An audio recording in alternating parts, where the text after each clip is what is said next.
News correspondent in Washington, D.C.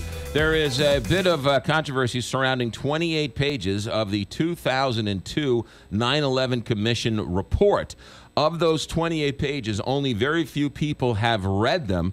It is the topic of how much blame or how much is Saudi Arabia responsible for the planning and the funding of the 9/11 attacks. Nobody knows because not very many people have seen these 28 pages. Well, now there is bipartisan support. Senator from Texas and Chuck Schumer, senator from New York, both have authored a bill that would allow American citizens to recoup damages from countries that have provided financial support to groups like Al-Qaeda, hence the 9/11 bill. President Obama has said that he is going to veto this bill. Hillary Clinton and Bernie Sanders have both said recently in the leading moments coming up to the New York primary today that they have backed this legislation. Bernie Sanders also said he supports making the 28 pages of the 9/11 report public.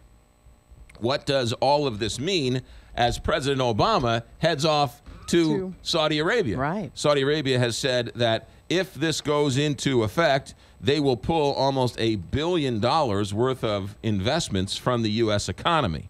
So, as you can imagine, this is a sticky wicket. Lana Zak is, we have not reached Lana Zak yet. This was I first heard about this, CBS, was it this week? 60 Minutes did a huge piece about this, and many people within the government want these 28 pages we have Lana now. Released. Lana Zak joins us with ABC News. Good morning, Lana. Why is this bubbling up now? Well, it's bubbling up in part because the president is heading to Saudi Arabia later this week. There has been a lot of talk, particularly on the campaign trail, about the 9/11 bill, with Hillary Clinton and Bernie Sanders both taking a position contrary to the president, saying that families of 9/11 victims should be able to pursue lawsuits against Saudi Arabia should they be found responsible for helping to finance these terrorist attacks. Now, this is, so many things are political. This has bipartisan support, does it not? It does. It also has bipartisan opposition, which is sort of an interesting dynamic here in Washington, D.C.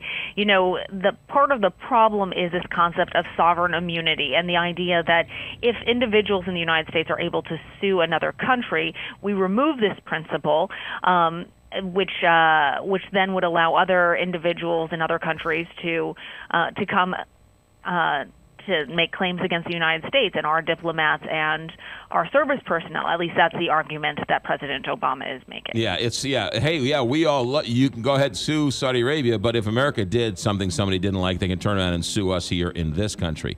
Exactly. Yeah, we don't know what's in these 28 pages, but it's one thing if a Saudi prince who runs a major portion of the government is involved, or the director of sanitation who might be a government official, but he's so low level, is it really part of the Saudi government? Right, and that's part of the reason why so many people, particularly the victims' families, are saying, let's release these 28 pages. It's been something that they've said since the report was first came out, was first published, and they saw those redacted pages. Those 28 pages live in the Capitol in a basement room that's locked, and the only people who can access it are sitting senators and congressmen and women. Not even their staffers are allowed to get in there. And all of that has sort of led people to wonder, what is the government? I don't want to say hiding, but that's actually what's being alleged, that there is something in this report that the families certainly deserve to know about, and whether or not it would compromise American interests to release it is something that President Obama says he's trying to get the administration officials to look through and figure out a way. He had previously promised that it would in fact be released. He once said that it would be released. Right, that his administration would work to release it. They were initially classified under President Bush. Yeah, interesting. Lana Zak, ABC News correspondent. Interesting as President Obama heads to Saudi Arabia this week. Lana, thanks for checking in. Thank you.